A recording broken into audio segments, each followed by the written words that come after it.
Filing the Fafsa doesn't have to be a chore. With the right preparation, you can have it completed in no time.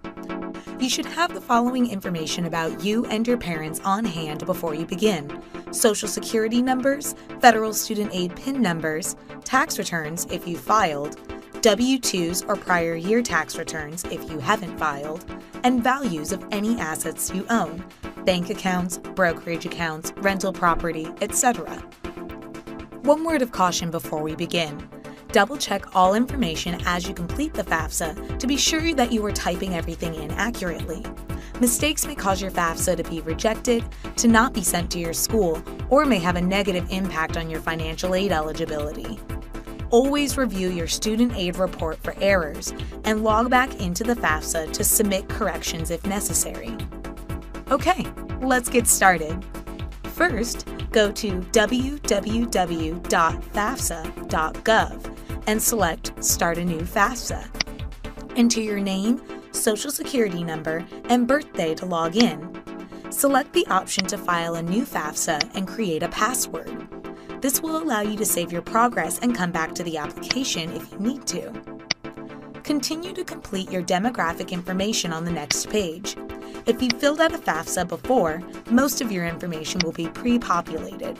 Otherwise, continue to fill out all required fields on the next few screens.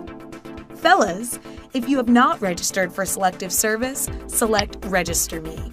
It's the law, and you can't receive financial aid without registering. Also, if you're a senior in high school but will have your diploma by the time you start college, be sure to select that you have a high school diploma. Enter information about your high school. Hit Confirm, then pick your high school from the list. Enter information about the colleges to which you want your Fafsa sent, and pick them from the list. After you've found all your schools, the next screen will ask you to select your housing plans. The questions on the next page determine whether you must provide parental information. If you select No to all of the questions, you must provide parental information, unless you have a special circumstance that prevents you from doing so. These circumstances might involve documented abuse, neglect, abandonment, or other similarly serious circumstances. If you choose not to provide parental information, you should definitely follow up with your college. If you are determined to be a dependent student, the next screen will prompt you to enter information about your parents and their household. If your parents are living together, you'll need to provide information about both of them.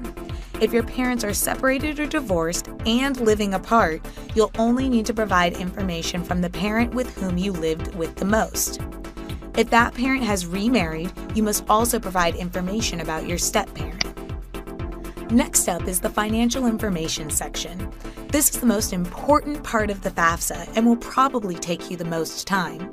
If you have already filed your taxes, you may be able to use the IRS data retrieval tool. This will save you a lot of time, as you can import financial information directly from the IRS. If you haven't yet filed your taxes, you can use estimates for now and update the Fafsa after you've filed. If your family and financial situation hasn't changed significantly, we recommend using your prior year tax returns to get estimates. If you have experienced changes in your situation, it might be better to use your parents' current W-2s for estimate. Either way, you'll need the following information: type of return filed, 1040, 1040A, or 1040EZ, adjusted gross income from your tax return or estimated from your W-2s, wages gathered from your W-2s, income tax from your tax return, exemptions from your tax return, and assets, bank accounts, brokerage accounts, rental property, etc.